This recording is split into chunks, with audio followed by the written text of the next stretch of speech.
On va regarder les Écritures ensemble, on va faire un survol.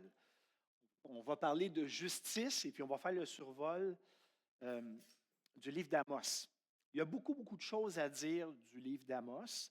C'est un livre qu'on ne regarde pas souvent, mais qui mérite d'être regardé encore plus dans le monde dans lequel on vit actuellement. Alors, je pense que c'est un livre qui est très, très pertinent aujourd'hui. Euh, Ce qui me frappe du livre d'Amos, en réalité, de Amos en soi, c'est que c'est un personnage ordinaire. C'est un personnage qui n'attire pas l'attention au premier coup d'œil, mais c'est un personnage que Dieu a utilisé.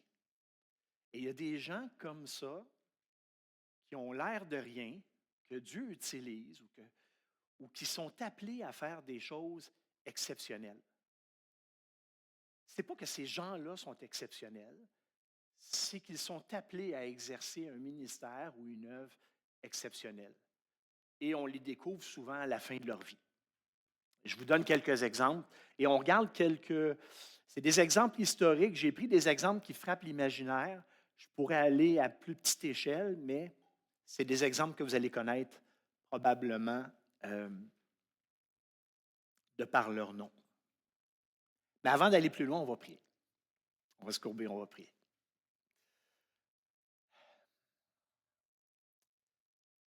Seigneur, je veux juste te remercier. Merci pour ta présence. Présence dans nos vies. Tantôt, je priais je te louais pour cette justice, mais quand je regarde ce qu'on va étudier, je constate que tous les paramètres de la justice pour notre bien-être étaient là. Parce que toi, tu y avais pensé. Parce que tu veux notre bien-être. Merci pour ta douceur, ton amour. Et ce matin, parle à nos cœurs. Parle à nos cœurs dans un monde qui est trouble, mais qui peut être troublé près de toi? Dirige-nous ce matin. Amen. Quelques exemples. Martin Luther King, pasteur qui a lutté contre le racisme, contre la ségrégation, leader des droits civiques. Il a lutté pour l'égalité du droit de vote, du travail, du logement, peu importe la couleur des gens. C'est quelqu'un plus grand que nature. Et qui aurait pensé qu'aujourd'hui on parlerait de Martin Luther King si longtemps après sa mort? Rosa Parks, une couturière qui a refusé de céder sa place à une personne blanche dans un autobus aux États-Unis vers la même époque, simplement parce qu'elle en avait assez, et ça l'a entraîné une grève de 381 jours de la communauté noire aux États-Unis. Ça s'est réglé en Cour suprême où on a déclaré que la ségrégation dans les autobus était illégale. Ça donne une couturière. Florence Nightingale, qui a réformé les soins infirmiers pour donner de meilleurs soins aux pauvres du temps de son vivant. On continue. Mahatma Gandhi, un avocat, qui a lutté contre la pauvreté rurale puis contre la lutte des classes sociales en Inde. C'est celui qui est monté dans un autobus, qui a échappé sa sandale et quelqu'un lui a dit vous avez oublié votre sandale. Il a dit ah, et il a laissé l'autre par terre en disant un pauvre va ramasser cette paire-là. Un peu plus proche de nous, vivant encore, Joanne Liu, ancienne présidente de Médecins sans frontières, qui a écrit dernièrement un livre et qui a conclu à un moment donné, pendant qu'elle luttait contre le virus Ebola, en 2014 au Libéria, que personne ne mérite de mourir seul en assistant des parents, des patients qui étaient mourants. La liste est longue. Je vais passer la journée à en parler. Amos fait partie de ce type de personne-là, ordinaire, que Dieu a pris pour accomplir quelque chose à la hauteur de sa gloire. Et c'est là où ce que je veux vous amener. Mais c'est qui Amos? Amos, c'est un éleveur de bovins qui vivait dans la tribu de Juda. À l'époque, les royaumes étaient divisés. On avait la tribu de Juda et les royaumes du Nord. Fait que d'un côté, Juda et Benjamin, l'autre côté, les 10 autres tribus qui venaient d'Israël. Fait que on avait on appelait le royaume de Juda et le royaume d'Israël, les 10 autres tribus. Donc lui, il vivait sur le royaume de Juda, mais il a exercé son ministère prophétique l'autre côté de la frontière, dans le royaume d'Israël. Et c'est ça, c'était un éleveur de bovins en Juda. À ses heures, il cultivait des sycomores. C'est ce que Amos 7,14 nous enseigne à son sujet. C'était une époque où ce que les gens vivaient de grandes abondances. C'était une époque où les deux royaumes étaient riches, prospères, la vie était belle. Et vous savez, quand la vie est riche et prospère, c'est là que surgissent souvent les plus grandes inégalités sociales. Les riches deviennent plus riches, puis les pauvres deviennent plus pauvres. Et c'était le cas à cette époque-là. Alors souvent, avec les richesses viennent les inégalités. Il y avait vraiment une marge entre les deux populations.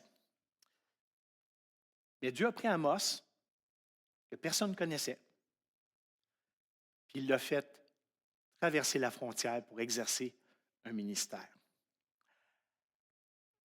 Amathia, qui était un prêtre à Béthel, a dit ceci. Et Amathias ne voulait pas que Amos prophétise. Il voulait le faire taire. Alors, il approche le roi d'Israël puis il essaye de le faire taire. Il veut étouffer ce qu'Amos dit parce que c'est pas cool ce qu'Amos dit d'Israël. Il est en train de prophétiser, annoncer des jugements qui vont faire en sorte que Samarie va être déportée en esclavage plus tard. Samarie va tomber. Et c'est Dieu qui lui a dit ça. Alors Amos répond à Amathia dans Amos 7, 14 à 17. On va le lire. Il dit ceci. Je ne suis ni prophète, parce qu'Amathia lui dit, va-t'en chez vous, ferme-la puis va-t'en chez vous dans ton coin, va t'occuper de tes bovins. Je ne suis ni prophète, ni fils de prophète, mais je suis bouvier et je cultive des sycomores. L'Éternel m'a pris derrière le troupeau. Et l'Éternel m'a dit, va prophétiser contre le peuple d'Israël, à mon peuple Israël. Et là, il va prophétiser contre Amathia. Écoute maintenant la parole de l'Éternel, toi qui dis, ne prophétise pas sur Israël, ne bavarde pas sur la maison d'Isaac. À cause de cela, voici ce que dit l'Éternel, ta femme se prostituera dans les villes, tes fils et tes filles tomberont par l'épée, ta terre sera partagée en cordeaux, toi tu mourras sur une terre impure, et Israël sera déporté loin de sa terre. Ça, c'est un gars ordinaire que Dieu a pris pour faire quelque chose d'extraordinaire. D'où vient cette force? D'où vient ce courage? Il vient de Dieu. Il faut savoir qu'à l'époque, être un prophète, c'était vraiment mélangé. Il y avait des prophètes, on en avait presque fait un métier. À la cour du roi, il y avait des prophètes qui travaillaient à la cour du roi. Il y avait des faux prophètes, il y avait des prophètes qui ne se prenaient pas au sérieux, puis il y avait des vrais prophètes. Alors, qui on écoute? Hein? Et c'est peut-être pour ça que Dieu a choisi de prendre quelqu'un de Juda pour emmener en Israël. Peut-être. Mais ça, le texte ne le dit pas. Alors, Dieu adresse des reproches dans le livre d'Amos, et puis on va regarder les reproches ensemble de ce que Dieu adresse. Moi, j'appelle ça des reproches qui concernent les droits de l'homme, la dignité humaine. Il me semble que ça sonne des cloches encore aujourd'hui, ça, les droits de l'homme et la dignité humaine. Hein? Même au Québec. Donc, on va lire Amos 2, 6 à 12. Je le lis à partir de la version Semeur, puis je vais commenter par la suite, parce que je pense que le texte parle pas mal de par lui-même. L'Éternel dit ceci.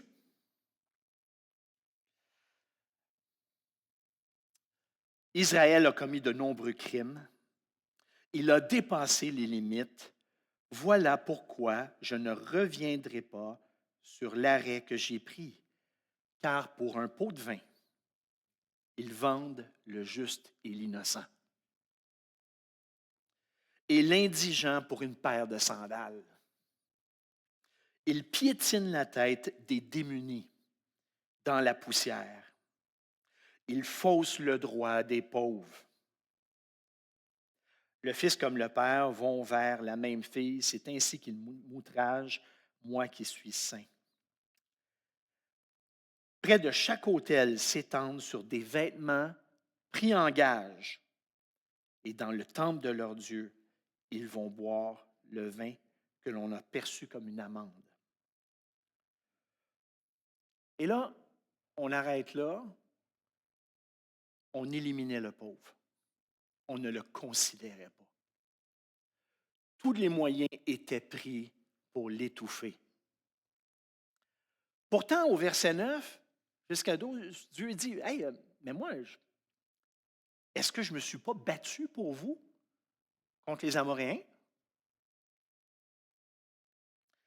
Est-ce que je ne les ai pas détruits?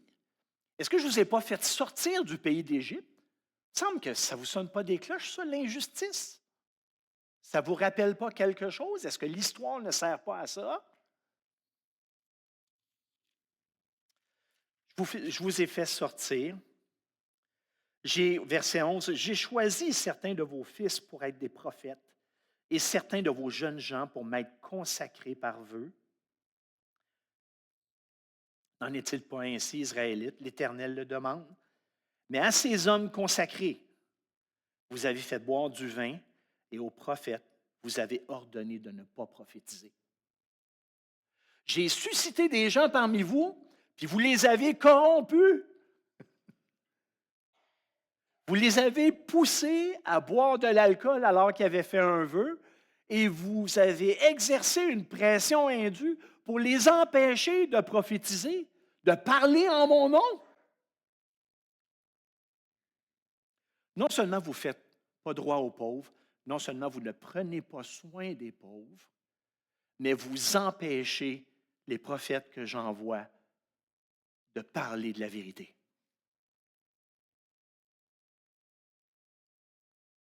Vous piétinez les démunis, vous prenez en gage le vêtement du pauvre. La seule affaire qu'il a, là, son vêtement, là, pour se protéger du froid, vous lui enlevez.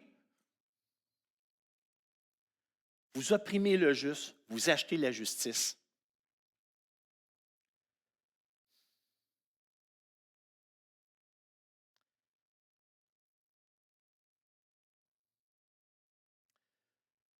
Vous faussez la balance.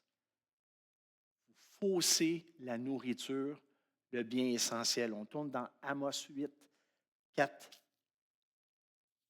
à 7. Où ceux qui font le commerce se foutent un peu du sabbat et trompent la population en s'enrichissant sur le dos de ceux qui ont besoin de manger. Écoutez donc ceci, vous oppresseurs des indigents, qui voulez en finir avec les pauvres du pays. Oui, vous qui dites, quand la nouvelle lune sera passée, pour que nous vendions notre billet. Quand le sabbat finira-t-il pour que nous ouvrions nos magasins de grains? Nous diminuerons la mesure, nous augmenterons le prix et nous truquerons les balances pour tromper les clients. Puis nous achèterons les pauvres pour de l'argent et l'indigent pour une paire de sandales. Nous vendrons même jusqu'aux déchets du blé. Il faut vouloir s'enrichir pas à peu près, hein? L'Éternel l'a juré, aussi vrai que Jacob est orgueilleux. Jamais je n'oublierai aucune de leurs œuvres. Dieu n'est pas amnésique. Dieu va se souvenir quand le jugement va venir. Et c'est pour ça que Samarie va tomber, entre autres.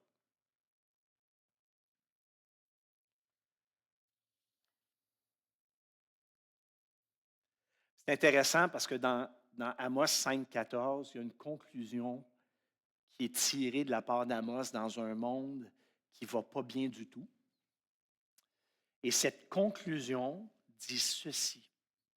Voilà pourquoi, en des temps comme ceux-ci, l'homme de bon sens se tait. Parce que les temps sont mauvais. Là, si j'arrête là, puis je penserais à ça aujourd'hui, je pourrais presque des fois dire la même affaire. Par contre, Amos, lui, ne l'est pas fermé. Lui, il a traversé. Puis il a dit exactement qu'est-ce qu'il en était. Après avoir pillé, trompé, appauvri, soumis, humilié le pauvre, après avoir acheté la justice à coups de pot de vin, pour soumettre, pour dominer, Dieu dit, vous venez dans ma présence pour me rendre un culte. Il ne faut pas être effronté à peu près. Amos 5, 21 à 27. On va le lire. Amos 5, 21 à 27. Voici ce que Dieu dit par l'entremise d'Amos. Je déteste vos fêtes. Je les ai en dégoût.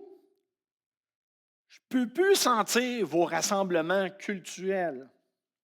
Quand vous m'offrez des sacrifices, des holocaustes, quand vous m'apportez des offrandes, je ne les agrée pas. Je ne peux pas les voir, ces bêtes engraissées que vous m'offrez en sacrifice de communion. Éloignez de moi le bruit de vos chants, de vos cantiques. Je ne veux plus entendre le bruit que font vos luttes, vos instruments.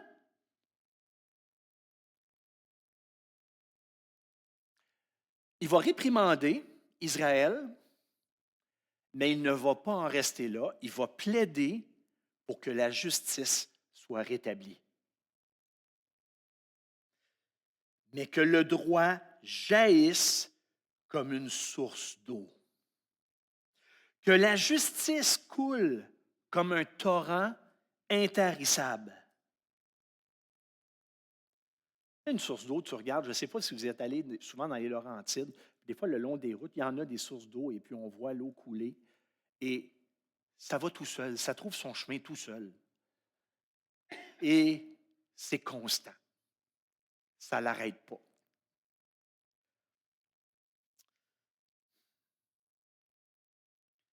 Le droit doit être comme ça. C'est comme ça que Dieu veut le droit. Pas à la goutte, quelque chose qui coule tout le temps. Je n'ai pas vu souvent de torrents. J'ai vu des fleuves, avec le fleuve Saint-Laurent. Et ça aussi, si tu prends un café et tu t'assois sur le bord de l'eau et que tu regardes et que tu te poses la question, quand est-ce que l'eau va arrêter de couler? Tu vas attendre longtemps. Il y en a beaucoup d'eau. Il y en a énormément d'eau. Ce n'est pas un filet d'une champlure. Il y en a à la tonne. C'est comme ça que la justice doit être pratiquée. Ça, c'est ce que Dieu plaide. On continue. Vous m'avez présenté des sacrifices et des offrandes, au verset 25, pendant 40 ans de votre séjour au désert, vous, peuple Israël. M'avez-vous présenté ça? Mais vous avez porté Sikout, qui était votre roi, Kiout, votre idole, l'étoile de vos dieux, que vous vous êtes fabriqué. Voilà pourquoi je vous déporterai au-delà de Damas, dit l'Éternel, celui qui a pour nom Dieu des armées célestes. Vous vous êtes détourné de moi et vous avez servi d'autres dieux. Qu'est-ce qu'il y a entre moi et vous, dans le fond?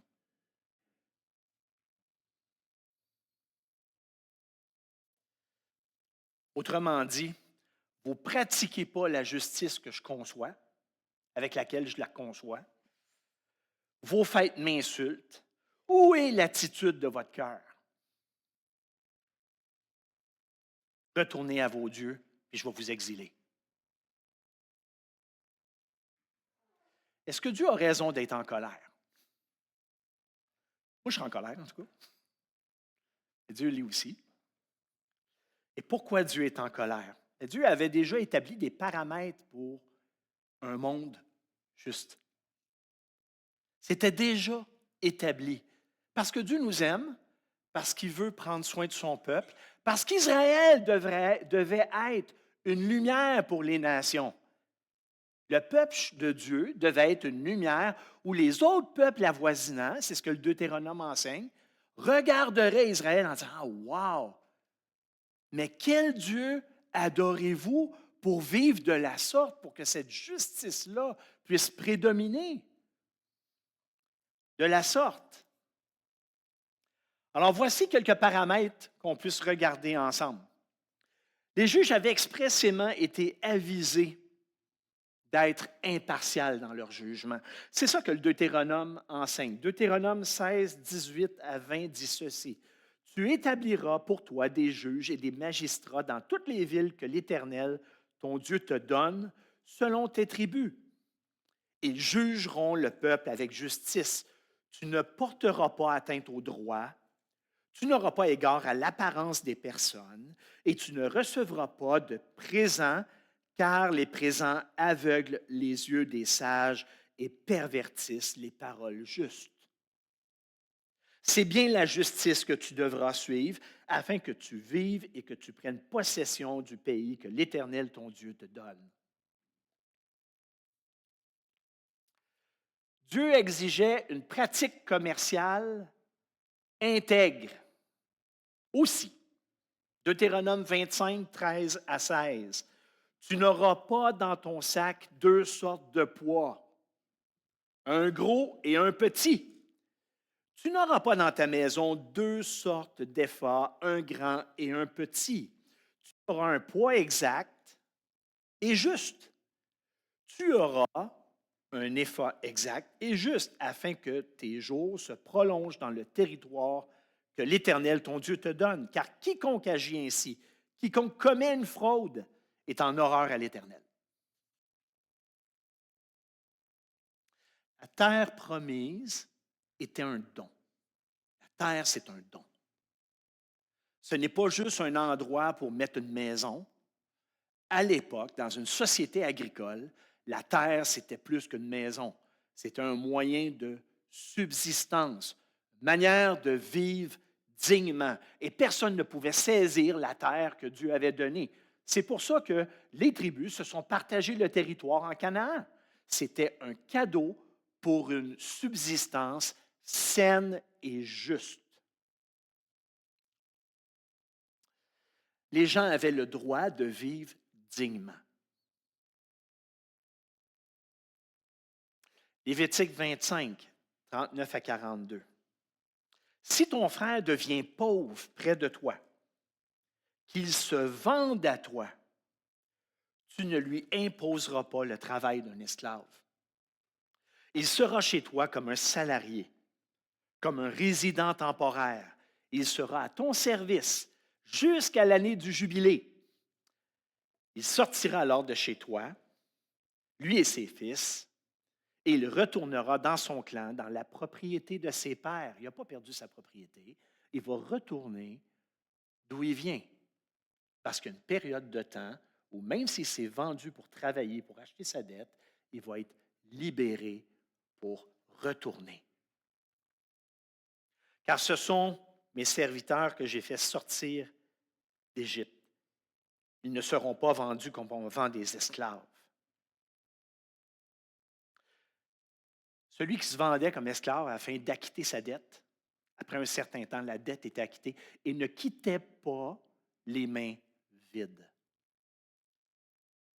Parce que la loi exigeait qu'on lui donne suffisamment pour qu'il puisse reprendre sa vie. Ça, c'est la justice que Dieu avait établie pour chacun d'entre nous, dans la société de l'époque. On ne pouvait pas saisir le vêtement du pauvre. On ne pouvait pas dire au pauvre, tu me dois, donne-moi ton vêtement. Deutéronome 24, 10 à 13, si tu fais à ton prochain un prêt quelconque, tu n'entreras pas dans sa maison pour te saisir de son gage.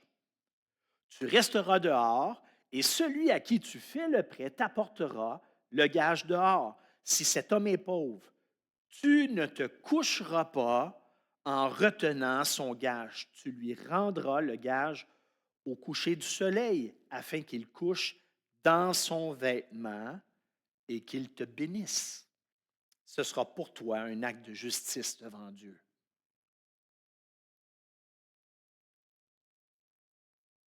Un autre passage où on parle de ce vêtement-là et on dit, dépêche-toi de lui donner son vêtement pour ne pas que Dieu exerce sa justice contre toi, parce qu'il est défenseur du pauvre. Tu devais payer la journée de salaire au salarié à la fin de sa journée. Tu ne pouvais pas retenir son salaire. Encore une fois, parce que Dieu pourrait intervenir.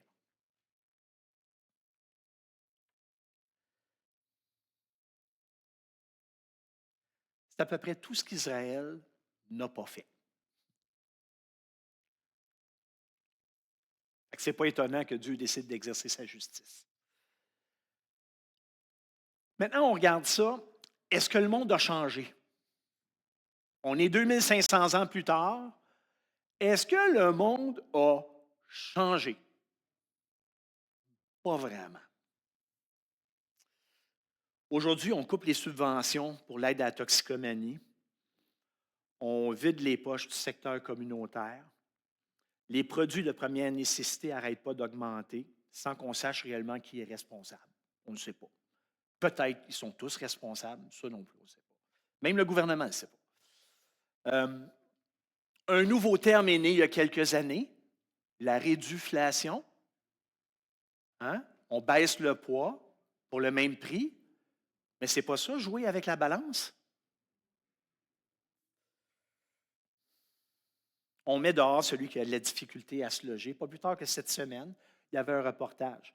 1500 par mois pour une personne retraitée avec uniquement sa pension. Comment vous voulez que cette personne-là vive?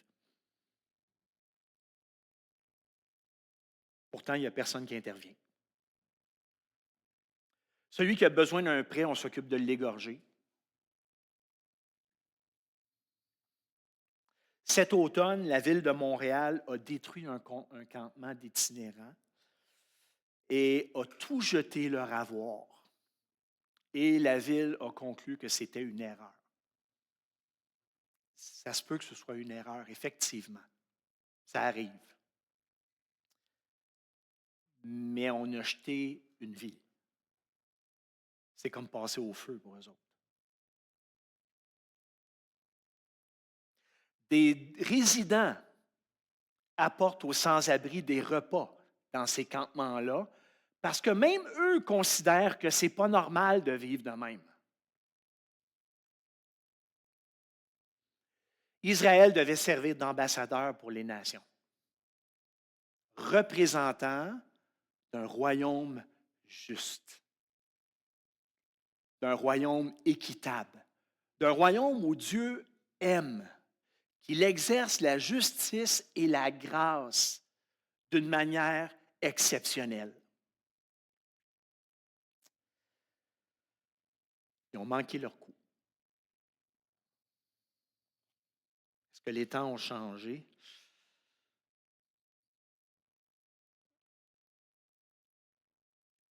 Est-ce qu'en étant ambassadeur, on va manquer notre coup? Parce que nous sommes ambassadeurs. Le peuple n'a pas changé. C'est nous autres, le peuple. On est appelés à être ambassadeurs. Euh, En cas de conflit, on rappelle les ambassadeurs. On les enlève de la zone de conflit. Mais quand je regarde autour de moi, euh, on est dans une zone qui est de plus en plus dévastée, mais pourtant, Dieu ne nous a pas rappelés. Dieu n'a pas rappelé ses ambassadeurs. On n'est pas parti. On vit encore ici. Et peut-être qu'il y a une raison pour ça. Le christianisme, ce n'est pas juste une question d'éternité. Des fois, on a tendance à très spiritualiser les choses. Là. Ce n'est pas juste une question d'éternité, le christianisme. C'est quelque chose de très pratique. Ça implique la pratique de la justice au quotidien. Ça implique la pratique de la justice sociale. Parce qu'on vit sur cette terre, parce qu'on est ambassadeur, peut-être que le Seigneur va la détruire un jour, cette terre-là. Il va la détruire un jour, cette terre-là. Mais en attendant, la justice doit être vécue.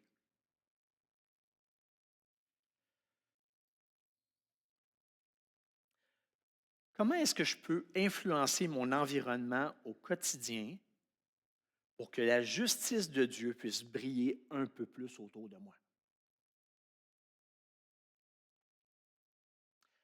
Amos a marqué son époque, et c'est à nous de marquer la nôtre. Et c'est la question avec laquelle je vous laisse en suspens. Comment est-ce que je peux marquer mon époque à petite échelle en appliquant cette justice, cette dignité, ce droit que tous et chacun devrait avoir parce que Dieu aime profondément l'être humain? Au bon, nous prions.